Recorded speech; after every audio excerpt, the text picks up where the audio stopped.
There was once an emperor who tried to destroy the church. He thought he would survive and Christianity would disappear. But history tells a very different story. The emperors disappeared. The empire eventually fell, but the church remained.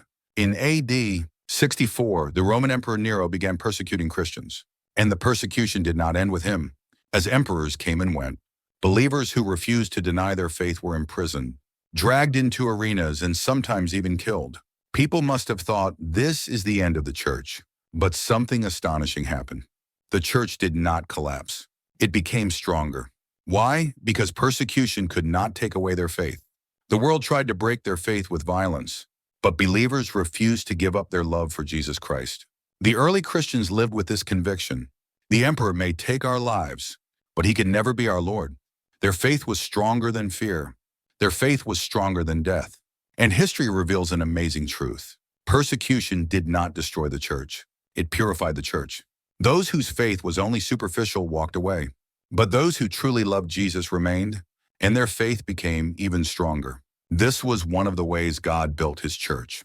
Today, we may not face the same kind of persecution that the early Christians faced, but temptations and pressures to compromise our faith still exist.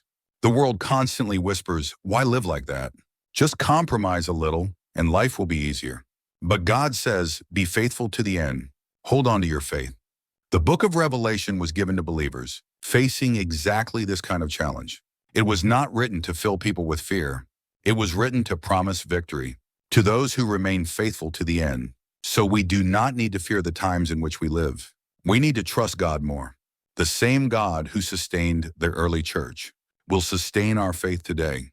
Here is today's key message. Persecution could not destroy the church. Instead, God used persecution to purify and strengthen his church. But why did God show all these things to the Apostle John? The book of Revelation is not a book given to us simply to predict the future. It is a book that calls believers to remain faithful in the last days. But what kind of faith does God require? In the next episode, we will discover one of the most important purposes of the book of Revelation. And don't forget to subscribe and like. If this message encouraged you, please share this video with others. Thank you for watching. Shalom.